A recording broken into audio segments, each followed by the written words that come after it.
نسبت کی وجہ سے تعظیم کر رہے ہیں. یہ نہ دیکھا کتا ہے، یہ دیکھا میرے مرشد کے کتے کی. وہ مرشد کبھی پالا ہوا نہ تھا، مرشد کی گلی میں رہتا تھا. بھائی مرشد نے کب کتا پالنا ہے؟ جو مرشد ہوگا وہ کب کتا پالے گا؟ اور مرشد سے سچے وابستگان بھی کتے نہیں پالتے. ہاں یہ اور بات ہے کہ آپ کتوں کو بستر میں لے کے سوتے ہو اور ماں باپ کی کھٹیا باہر پھینکتے ہو. آپ کوئی مرشد والے نہیں ہو. بلیوں کے لیے آن لائن کھانا منگاتی ہو اور ماں کو ترسا دیے کھانے کے لیے. کوئی مرشد والے، جس کو مرشد نصیب ہوتا ہے وہ کتوں کو دل نہیں دیتا، وہ تو ماں باپ پہ قربان ہوتا ہے. حضرت اویس قرنی کو مرشد نصیب ہوا تھا، پوری زندگی ماں کی خدمت پہ گزار دی، حتیٰ کہ مرشد کی زیارت کے لیے بھی نہیں گئے. جانتے تھے کہ مرشد کی زیارت سے بڑھ کر ماں باپ کی خدمت اس لیے ہے کہ مرشد ہی نے حکم دیا ہے کہ جس سے ماں باپ راضی ہے اس سے اللہ بھی راضی ہے. جدا سکی 6 مہینے کے علی کو حکومت جھکا نہ سکی ڈرا کر.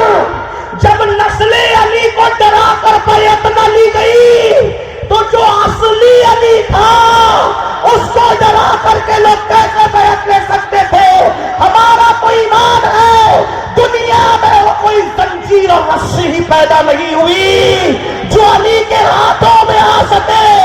علی کے ہاتھ اتنے مضبوط ہے، کبھی دیوار ہلتی ہے، کبھی در کانپ جاتا ہے. علی کا نام سن کر دے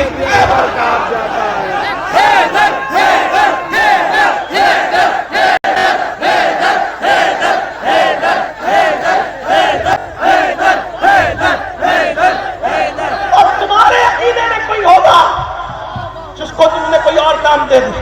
ہم سنیوں کے عقیدے کا علی اتنا مضبوط ہے، علی جس کو گھور لیتا ہے نا اس کی نسلیں بھی ختم ہو جاتی ہے. علی اس بہادر کا نام ہے. میں نہیں کہہ رہا ہوں، سن لیجیے، کہتے اصل نسل وہی کے بعد اصل نبی کی نسل. مہر ہمیشہ تحریر کے آخری میں لگتی ہے.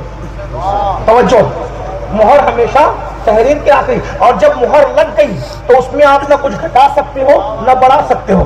مہر کے بعد کچھ لکھا نہیں جاتا، اور اگر کوئی جعل سازی کر کے لکھ بھی لے تو اس کو مانا نہیں جائے گا. اللہ کہہ رہا ہے کہ میں نے صحابہ کے دل پر ایمان کی مہر لگا دی. ارے خط پہ میری مہر لگے تو نہ کم ہوگا نہ زیادہ. جس اللہ نے صحابہ کے دل پر ایمان کی مہر لگائی ہو، پھر وہ رسول اللہ کے دنیا سے جانے کے بعد کافر کیسے ہو سکتے ہیں؟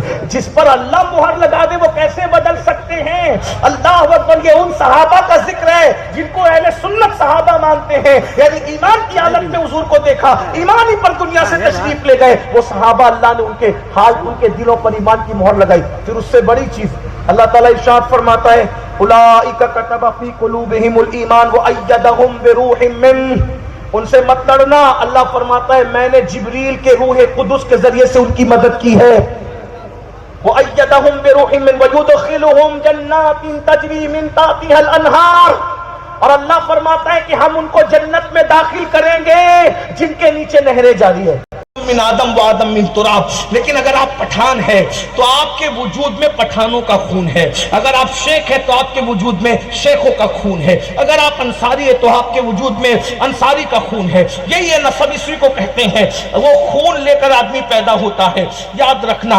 اب آپ مجھے بتائیں جو نبی کا خاندان ہے ان لوگوں کو کس خون سے پیدا کیا گیا ہے؟ نبی کا خاندان نبی کے خون سے پیدا ہوا. یعنی اگر آج رسول اللہ کا وہی خون جو مدینہ منورہ میں صحابہ نے دیکھا تھا، اگر اس خون کا عکس جمیل دیکھنا ہو تو رسول اللہ کے خاندان میں دیکھ لو. اب حضور کے خون کی شان کیا ہے؟ امام اہل سنت، میں پھر اپنے امام کا سہارا لے کر کے آپ کو سمجھاؤں گا. امام کہتے ہیں خون غیر الرسل سے ہے جن کا خمیر